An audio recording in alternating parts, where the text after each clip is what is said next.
Hello there, and welcome to this short presentation detailing my experience of building and improving the Hella or Airfix 1/400th scale kit of HMS Hood.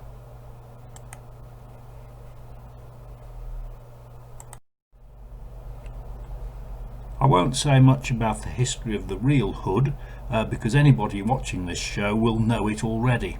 I will say a little bit about the Hella kit though, which was first released in 1980 and was the first larger scale kit of this vessel, I think, supplementing the smaller but worthy Airfix 1/600th offering from some 20 years earlier.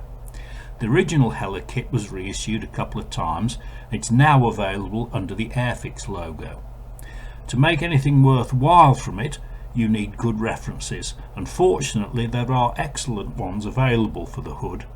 I used the highly regarded Anatomy of the Ship volume by John Roberts. The other volume by Maurice Northcott is from the excellent Man o' War series. They covered several RN vessels not covered by the Anatomy series, and some of the drawings in the Hood volume are even better than those in the Anatomy book. It also includes some different photographs. With regard to my model, so many modifications and additions took place during the course of construction that it would be tedious to list them all. What follows is a summary of the main work, which begins with the hull. Fortunately, Hella do get the basic hull shape about right, although the bow shear is a bit understated. Once the main hull is assembled and the shelter deck added, one of the major faults of the kit is glaringly evident. There is a step between the aft end of the shelter deck down to the aft deck level, which simply shouldn't be there. The shelter deck itself is also incorrectly shaped in plan view, with blast shields integrally moulded in all the wrong places. Plastic card, careful sanding and a lot of time can largely rectify this fault, as shown in the photographs. A lot of detail needs adding to this kit, and whilst the White Ensign model's brass set is essential, it doesn't do the job on its own, and a lot of extra things need doing as well. For example, the addition of all the trunking and ventilation shaft around the turrets. These have been completely missed by Hella, but careful study of the references makes adding them from thick plastic strip an easy job, but one that makes a difference. All parts of the superstructure need work. Starting from the stern and moving forward, the torpedo or searchlight control tower can only be totally corrected by adding a scratch-built replacement. But with some cutting and filing plus the addition of extra detail, the kit item can be made just about acceptable. The WT office is at the base of the aft funnel. The section is savable with the addition of the etched brass, but I also added a couple of scratch-built winches which are clearly shown on the plans but are missing from the kit. The main mast is usable and is greatly improved by the addition of the brass items, and I also replaced the topmost sections with plastic and brass rod to get a more to scale appearance. The funnels are alright in terms of their general shape, but the steam pipes are crudely and inaccurately represented and need sanding off and replacing with plastic rod. The brass cap grills considerably enhance their appearance too. The bridge structure is the most difficult section to correct simply because it is so inaccurate. The only way to do it properly would be a complete scratch build, but if you can accept a bit of compromise, plastic card additions and the etched brass details make a great improvement. The brass starfish assembly surrounding the spotting top is particularly good, even though it needs careful assembly, and with other bits of tweaking and making frequent checks with references, I felt the final result didn't look too bad. All of the armament on the Hood is poorly represented in this kit. Fortunately, the brass set provides excellent pom-poms and quad .5s, which although tricky to assemble are well worth the effort.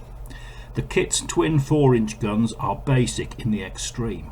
The gun shields need hollowing out and the representation of the breech mechanisms adding, and when this is done they look acceptable. The main armament is a bit more difficult. The basic turret shape isn't bad, but the gun barrels are awful. I replaced them with plastic tube and rod, but turned metal ones are really the only answer. The blast bags provided are oversized, but this can be improved with a bit of judicious cutting and sanding. The ship's boats are one of the better features of the kit. The boats are not well detailed and are wrongly positioned, but they provide a sound basis for improvement using the appropriate bits from the brass set. There's also enough of them, so no extra scratch building is required. Close study of reference is required when positioning the completed boats. Their number and position varied frequently throughout the Hood's career, and there is some disagreement about the exact type and number she was carrying at the time of her loss. In the process of adding the boats to the model, I included a lot of extra small details, such as doors, hatches and hoses provided in the brass set. The bridge structure didn't look too bad once completed. A great improvement to the appearance of the model takes place when the forefunnel is moved 6 mm forward, closer to the bridge work, yet another fundamental kit error.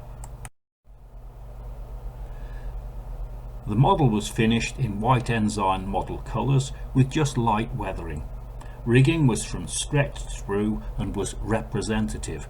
I didn't try to add every single line, as this can look cluttered, even on a larger scale model such as this one. The wooden base came from some scrap wood found in the garage, and a glass case was cut and assembled by a friend who does them professionally. Casing models of this size can be an expensive business, but it's the only real way to safely display them. It's also helpful if you want to sell them on. Forgot to mention earlier is that this kit portrays the Hood in her final guise before her loss, and I completed it that way. To modify her to an earlier configuration would involve even more work, as few, if any, aftermarket goodies are available to help. Despite all the issues encountered during the construction of this kit, I was reasonably satisfied with the end result. Whilst this model is by no means definitive, I think it demonstrates that a presentable replica can result if the time and effort is put in.